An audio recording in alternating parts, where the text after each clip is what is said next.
barakubwira ngo imibereho ya buri munsi y'uyu mutwe witwaza ibirwanisho M23 mu burasirazuba bwa Kongo hagaragara amazina y'abagabo basa nk'intwari, abagabo badasanzwe, abasirikari wabo. Kugira ngo umutwe witwara gisirikare ukomere, ubundi bisaba abagabo b'abahanga, inyagenge n'abacurabwenge mu bijyanye n'igisirikare, haba mu kurwana, gushushanya amakarita y'urugamba, kwiga no gusesengura ikibuga cy'imirwano, gutanga morale ya gisirikare, ubucabwenge n'ubucurabwenge, tekiniki na tactique by'intambara, gucunga discipline mu rugamba, kurema propaganda na diplomasi. Birumvikana ko muri uyu mutwe wa M23 hari abagabo bakomeye kandi bashinzwe ibingibi. Muri iki kiganiro rero tugiye gucengera muri uyu mutwe wegoje Kongo y'Iburasirazuba, maze nkubwira abarwanyi cyangwa se abasirikare, abajenerali batanu bahambaye kurenza abandi muri M23, abasirikare cyangwa abarwanyi bakomeye muri M23, ni ukuvuga kuruta abandi. Abangaba mwambe bameze nka ya mashiga, umwe yavuyemo kiba ari ikibazo gikomeye cyane.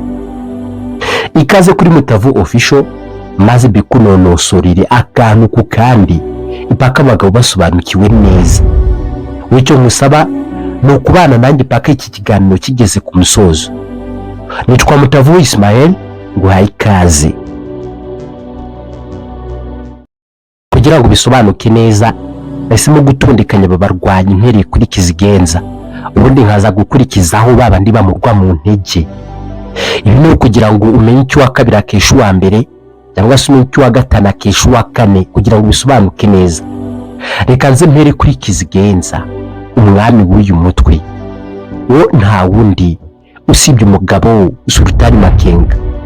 Uyu azwi cyane nk'umuyobozi w'igisirikare w'ikirenga, kandi azi mu burambe bw'intambara nyinshi cyane zimaze imyaka myinshi cyane muri aka karere. Imyaka yiwe irarengaho gato icya kabiri cy'ikinyejana, kuko yavutse mu mwaka wa 1973, ubwo nubara neza urasanga ari 53 gusa. Avuka i Masisi cyangwa se Rucuro, aho niho hakekwa nk'inkomoko y'uyu mugabo, ubwo mu majyaruguru ya Kivu nyine. Inkuru ze zo mu bwana nyinshi muri zo ntizizwi habe namba, cyane kuko yavukiye mu buzima busharira, ubuzima bujyana bwa gisirikare. Hafi kimwe na Yesu cyangwa se ibindi bikomerezwa, General Makenga nta mashuri menshi yigeze yiga, we umubazi bya gisirikare. Mu myaka ya 1990 nibwo uyu yari atangiye urugendo rwe rwa gisirikare. Yahereye mu mitwe nyeshyamba arwanya ubutegetsi bwa Kongo. Yahereye mu mitwe nka RCD, uyu ni Rassemblement Congolais pour la Démocratie. Yaciye kandi muri CNDP ya Rurankunda, maze kwinjizwa mu gisirikare cya Kongo, ariko naho ntiyatinda. Yaje kongera kwisunganya, ubundi isubira mu nyeshyamba, ajoininga M23, anabumwe mu bayishinze n'abayobozi bakuru bayo. Mwe mu bagize uruhare mu ntambara nyinshi cyane zo muri Kivu y'Amajyaruguru, zirimo gufata imijyi n'utundi duce twinshi bagiye bigarura umunsi ku munsi mu gihe cy'ubutegetsi bwiwe. Uyu afite ipeti rya General Major cyangwa se komanda w'ikirenga wa M23, bivuga ngo niwe ufata ibyemezo bya gisirikare bihambaye byose by'uyu mutwe. Kinshasa bakubwira ko uri umugabo wa mbere batinya, niyo bamwumvishije baratitira cyangwa se wanamuruta akaba ari nk'inzozi mbi kuri wowe. Ni umuhanga by'ikirenga cyane ko amaze imyaka myinshi mu ntambara. Uyu kandi azi ibice hafi ya byose by'uburasirazuba bwa Kongo, kimwe n'imiterere yawo, ahari imisozi, ibibaya, imigezi, inzuzi n'amashyamba. Kuri buri santimetero y'ubutaka uyu nguyu aba ahazi neza kandi cyane. Ni umugabo ufite discipline ya gisirikare mu barwanyi be bose ayobora, bikanamuha cyangwa se bikamugira umugabo w'ikirenga uhorana itsinzi ya buri munsi. Sultani Makenga mu bagabo cyangwa se abajenerali sizahora yiga amateka yayo. Umugabo wafashe umutwe w'inyeshyamba uciriritse, akabwira umutwe w'inyeshyamba z'ikirenga kandi zifite icyo zigwanira, umujenerali mukuru wa M23.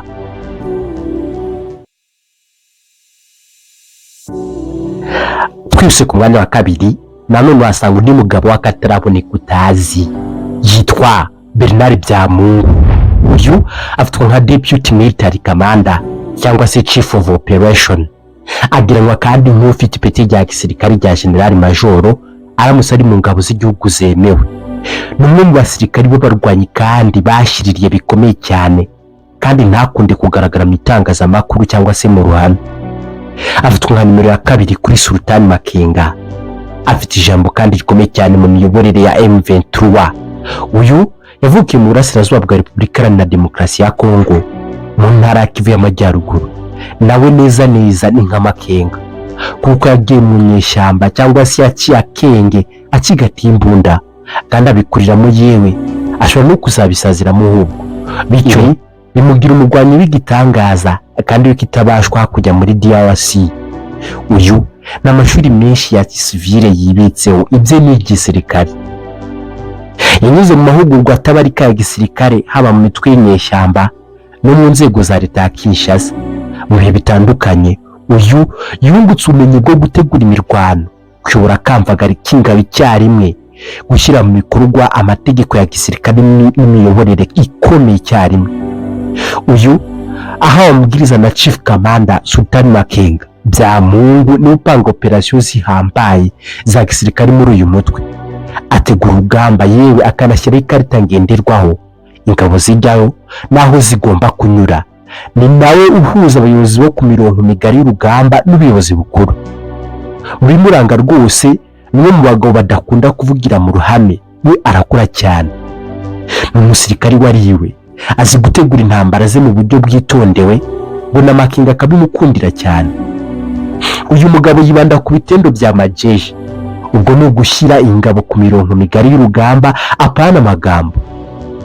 Benshi uyu musirikare bavuga ko neza ari impanga ya Makenga, cyane ko uburambe bwe muri M23 bungana n'ubwa Sultan Makenga. Ku mwanya wa gatatu turasanga umugabo uzwi nka Ernest Sebagenzi, Chief of Staff. Uyu nawe ashyirwa ku mwanya wa gatatu mu bahambaye mu mutwe wa M23.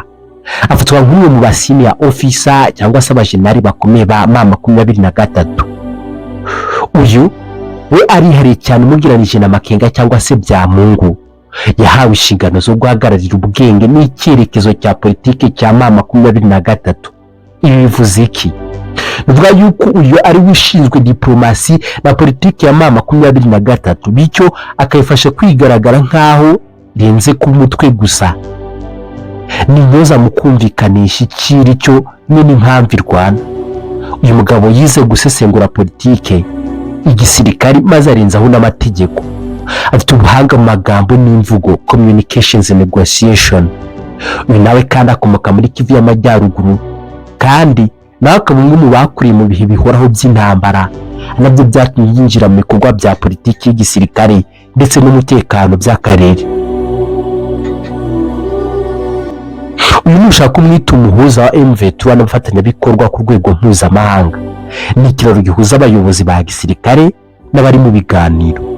Nk'uko nabikubwiye, we si nka Makenga cyangwa se Byamungu, kuko we yibanda ku mirongo migari y'urugamba cyangwa se operasiyo. We yibanda ku cyerekezo, impamvu n'igisobanuro cya politike cy'ibikorwa bya M23. Ku mwanya wa kane turasanga undi murwanyi yitwa Baudouin Ngaruye, nawe ni senior commander. Urebye nawe bye ntaho bitandukanye cyane n'ibya Ernest Sebagenzi akurikirana nawe, yewe n'amaranka akabamwe kuko ari umusenior officer, umwe mu bajenali bakomeye muri M23. Navuka mu burasirazuba bwa Kongo mu ntara ya Kivu y'Amajyaruguru. Ni umusirikare w'umunyapolitiki ukaze cyane, ahagarariye ubuyobozi, ubushishozi n'icyerekezo cy'igihe kirekire cya M23, akumwe mu bagabo batinitse muri uyu mutwe.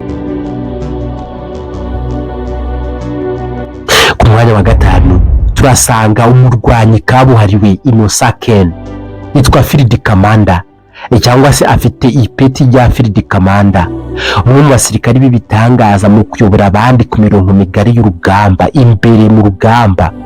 Yakoze kumutazira akazina ka Indian Queen. Ni umusore ukiri muto cyane. Innocent Ken ni umwe mu bayobozi ba M23 bo ku rwego rwo hagati no hejuru.